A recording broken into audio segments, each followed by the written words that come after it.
All right, everybody, this is another video going through the instructions, a quick start guide basically for the Pandora Box Platinum. Now, if you have a different version of this, it's pretty much very similar. This is the single panel, then there's a separate panel, and then there's also a wireless edition now as well. So I just want to show you real quick how it's broken down. So you have the label here, coin start. Okay, that's for the arcade functions, putting a coin in, but we'll show that in a second. You have A, B, C, D. These aren't labeled, but it's E and it's obviously F. There's a pause button here and a start button here. Some games this won't respond to, but again, we'll go over it real quick. Again, A, B, C, D, E, F, the two joysticks, okay? Now, back here, you have the volume of the speaker that's built in. You have the setting button here, like this is a CFG configuration button, okay? And we showed this in other videos to get you started. This is for expansion for 3 and 4 player controllers, okay?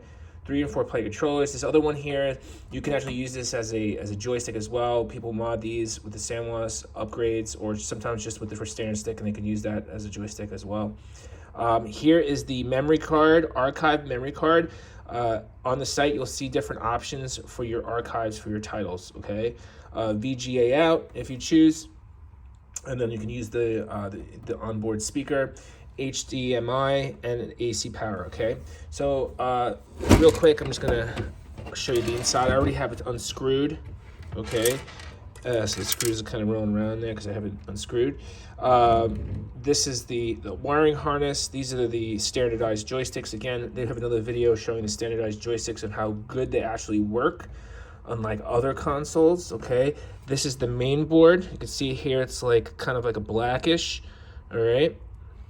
And here's your LED light, okay? So we're just gonna keep that open for now. So it's really easy. It's literally like 3 screws right here, and it pops down. So if you ever got to get in here because maybe your memory card drops in because it's a tight space, or I don't know, something happens, you can always easily open this. It's 3 screws, okay? So I'm going to turn this on real quick. Well, actually, I want to show you real quick. You just use your nail right here, and you'll hear it pop out, okay? So you just take your archive card, and you make sure you have it. You'll hear it click in, and then you're good to go. But again, sometimes, very seldomly, it happens. You might, if you're not paying attention, you might drop it through the less than 1/4 of a centimeter that, that's not lined up with the casing cut. But either way, you can easily open it back up. All right, so I'm gonna turn it on, and it's gonna detect, obviously, you see the light, the unit's coming on. Now, if it doesn't start on, it's important to make sure the TV is on first. So it needs to find the signal on the TV. Make sure it's on first. If it doesn't, just restart the power, okay? And I'm gonna show you, so here's the menu, okay? And I think this is the fighting archive we have in here right now. And so I wanna show you, so as it turns out, we've disabled the search function. You're not going to be able to search currently. It was causing certain issues, we noticed, but your archives are very organized, very clean, and they actually work, so you should be okay without using a search function. What you could do is here, what you'll do is let's say you go to 2D, right? You hit start at the top of the menu. So if you hit the start button right here, it'll scroll through the top of the menu. So for instance, if you come out of a game and you can't seem to scroll to the left or right, just hit that start button on this menu and it'll go and you'll be able to select again, okay? What you can do instead of searching is you'll have a recently played, right? So it kind of saves what recently played is. And you can also favorite, all right?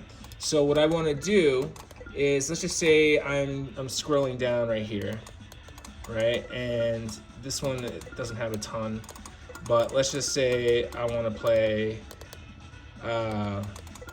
Vampire Hunter, okay? And I don't want to have to scroll down. I'm gonna hit C, I'm gonna hit that button, and what's done is at the top of the menu, if you start, so I'm gonna hit left, okay? So at the top of the menu, you'll see that your starred edition. Okay, so that's like kind of like a favorites. All right. So let's just say that's a favorite, and let's say Samurai Showdown 2. I hit that. That'll also be at the top of the list. So next time you hit start and you reset the list, you'll see that. Okay. So in case you were wondering, like, well, do I have to scroll down? Just know that, again, if you're stuck in the menu, you hit start, it goes back to the top. Okay, so you hit that start, the first player start, and you can go between 3D and 2D. Okay, and that's it. So let's say we want to play, let's say you want to favorite this. That is now also on the 3D menu is a part of your favorites. Okay, and then I'm gonna go to the top. So that's my 2D favorites. So, and then, okay, then you're pretty much it. You want to get started, you press A to start the game. All right. And now you have to remember something, that every single game on this console that you archive, you know, this is a 6-button setup. So some games aren't, you know, they're not developed for 6 buttons. So you're gonna need a separate joystick. We talked about the wireless joysticks that we sell, the 3 and 4 player, the pads that we sell, also the PS4 pads that work as well. So sometimes you're just gonna have to play with a pad if you want that experience, or sometimes you're gonna have to use the analog features on a game that doesn't support a normal joystick input. I mean, you can't magically make more buttons, you know, or different functions. So for an arcade game, most of this stuff is arcade stuff. You can hit coin to put the coin in because it's replicating the arcade. Okay, and then you hit start. All right, and there you have it. You can select. And we talked about this in another video, and this is very important, is you have a lot of functionality with the Platinum. We built it so that way you can access arcade game menus that most people wouldn't be able to access. So games like Mortal Kombat have 6 buttons. Certain arcade games that people want to switch the button combinations, or maybe that the actual archive ROM isn't correct, you can hit start, and hold the 3 buttons down, and we showed this in another video, 3 buttons and that start button, and this will bring up input this game. Okay, so you can get into the menu by hitting D. All right, and it'll be this display, and you'll see all the functions.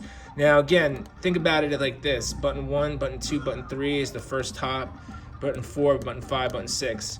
P1 means player 1, button 1 means button 1. Okay, so you could set that, and we'll show, again, I'll put the link in the video to show you how to map. All right, this really wasn't really about mapping. All right, so I'm just gonna go and exit. Okay, return to game. Most button configurations are correct, but sometimes they are not, and you just don't like the way. Okay, so that you can set that right there, right then and there. There's also a menu outside in the configuration, but this is a quick start guide. All right, now if you want to change, you want to get out of this, you can do one of 2 things. You could press this right here, this button that says pause. Because what it is doing, it's actually pausing, all right, and it's pausing the menu, and you could save the state, right? You could so people are like, well, can I save where I left off? Most games support save states. Some games will not support save states because the emulation doesn't support it, period. So so some 3D titles from other consoles may not have a save state, may not work correctly, but most of them do. So hit save state, okay, and it doesn't look like maybe it did anything, right? But what I'll do is I'll go back to here, and I'll hit load save state. So you'll see this guy jump back because basically I'm loading the old save state. See that? And you only get one save state. All right, that's it, just one. You don't really need more than one. So you get one save state per game. So let's just say we leave this game, right? We'll hit exit. We'll go to the main menu. You see, as you can see here, your title is still a part of the chosen few. So when you hit the C, right? So we'll go in here, and once we're loading it back up, you load it, and then you go back into this and hit load state again, A. There you are. Okay, and that's how you can exit and enter. All right. So again, I'll show you. Hit exit. And again, if you want to take off let's just say you don't want this to be your chosen games anymore, you can just hit C again on the menu and it removes them.